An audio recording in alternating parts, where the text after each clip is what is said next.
Well, living in cities inevitably, you've just got lots of people, far too many people for the environment.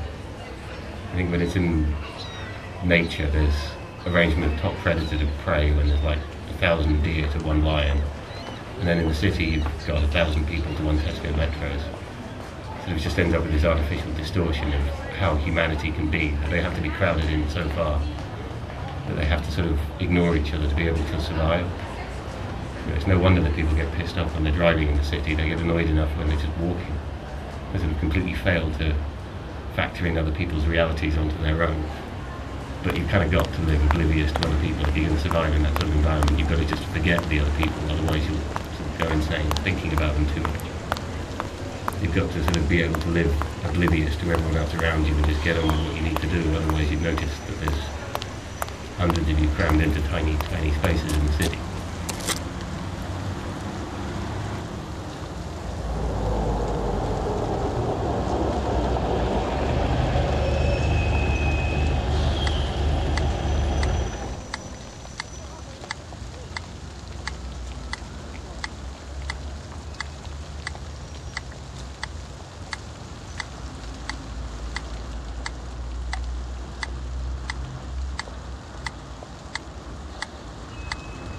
I think the thing that I've struggled most with being from the country is coming to a city and finding out how, in a way, unkind people are, or rather they don't really engage with you, not in eye contact.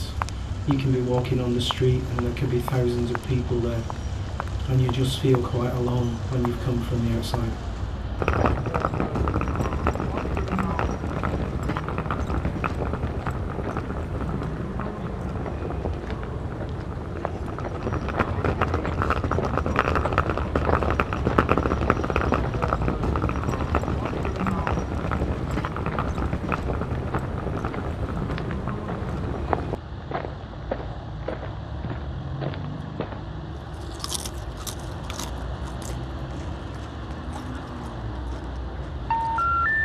Sorry, you have reached a number that has been disconnected or is no longer in service.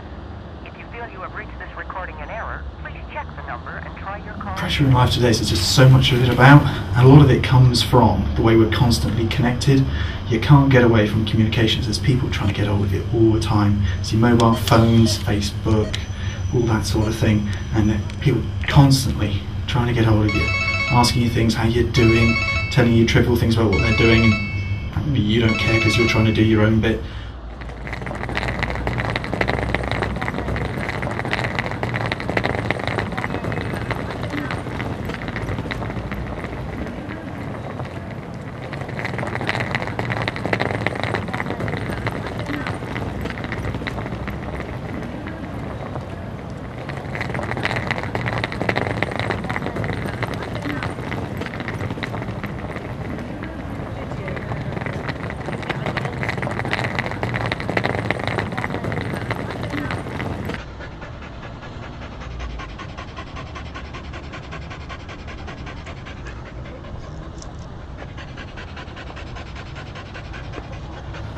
Everywhere is absolutely packed. You've got thousands of people out doing their own bit, and you just can't get anywhere because there's people in your way all the time, and everyone's rushing and being pretty rude about things, and they just don't realise it because they're so focused on what they're doing that they just haven't got a clue.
Relaxing on a Sunday morning, making sure you don't have to get out of bed just as early as every other day of the week.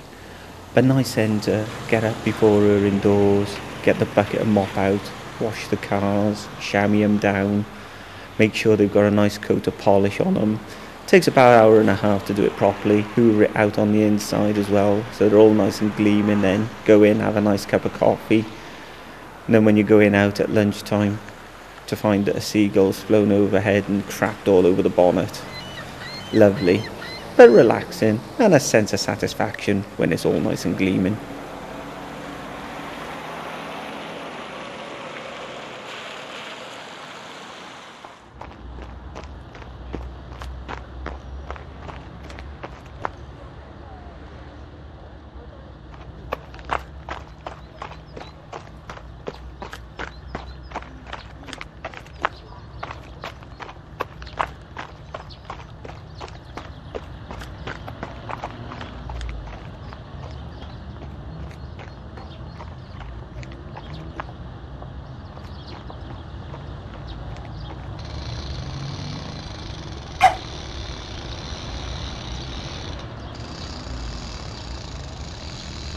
I try very much to keep fit as I'm getting older and the bones start to creak.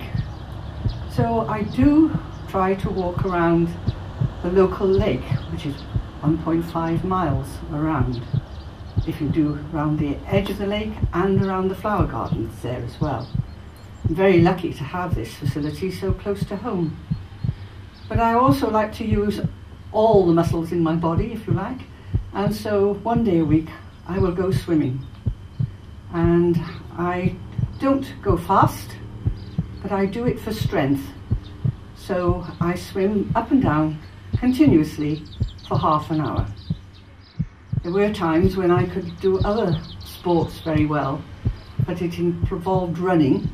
And now that I've got 2 new hips, I think that running is out of the window for me. You're always sort of aware that if you turn in a certain direction, you're going to be looking at traffic, even in some of the parks in Cardiff, because it's the city, so they do try and give you green spaces, but you're still basically in the middle of an urban environment.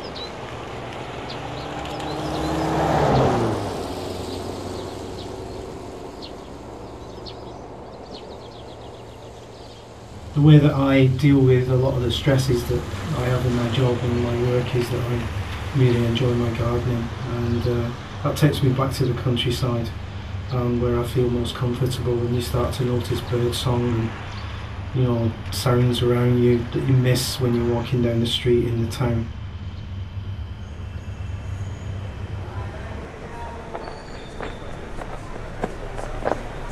Or the alternative is just escapism. Go out, have a drink, out with friends, have a good rant, and nothing much better than that.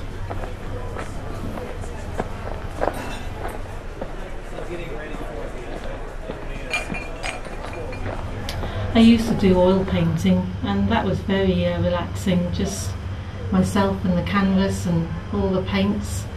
I did that for a year, but I was at an art class and we had a teacher there who was giving us tips on painting. It was really nice, away from the family. The kids were little then, so they were quite hard work, and it was a nice bit of me time then. But I stopped that because I was paying really to paint at someone else's house, and I thought I could just as easily paint at home.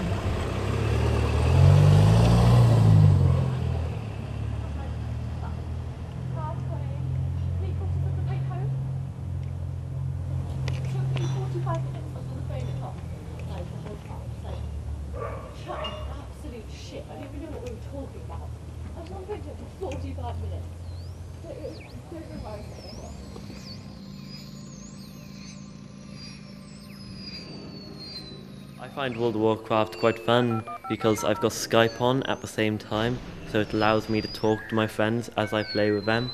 We also join different groups and then we play against other members of World of Warcraft. It's very fun, and I find it allows me to forget about the rest of my worries.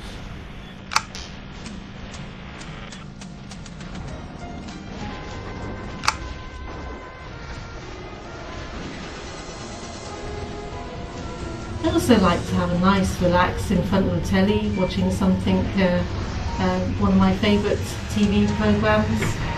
I always have that every evening. It helps me sleep better if I have a nice little relax.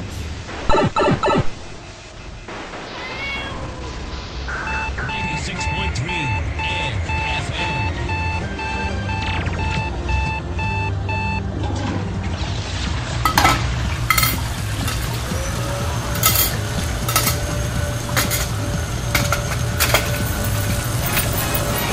Keeping you in touch always.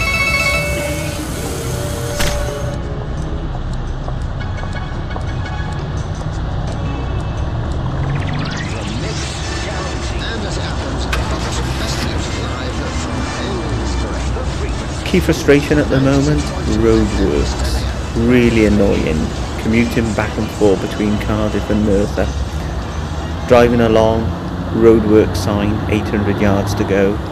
Every driver in Merthyr decides to pull in and form a single queue, with loads of space left to go. So I carry on in the outside lane, come to the cones, and then you're supposed to filter. But what do you get? Everybody trying to cut you up, just because they don't know how to use the highway code. It's really, really annoying then when you get the finger for doing the highway code. Driving along on a dual carriageway, weather's looking a bit dicey, out on a driving lesson with the daughter. Driving along, car sounds an awful bit noisy. Must have been that bump we went over about a mile back. And then all of a sudden, loud scraping noise. So the exhaust has fallen off. Pull over into the lay-by. Make sure it's all nice and safe, locked up. Make sure we're safely off the dual carriageway. Walking along, no coats, no phone. What happens? The heavens open. Soaking wet. And all I could do is think of standing in the middle of the road shouting, "Oh, thank you very much, God." Obviously, if you get outside of a city, then suddenly there's much more room. There's none of the things that you expect to see. You can actually walk for a couple of hundred yards and not see people. You can just not see anything. But you get so used to it that it's a shock that you can't just buy a pint of milk and a packet of fags at whatever time of day. You can become indignant. Why isn't there a subway every 15 feet? Why isn't there an option in where you can get burgers from?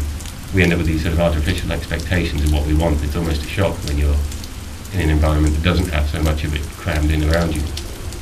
You tend not to notice what's going on around you, and because people don't engage in conversation or eye contact really, you spend most of your time looking at the pavement and maybe looking at the shops, and certainly not looking at people and never looking up at the sky. And that's something that I really miss.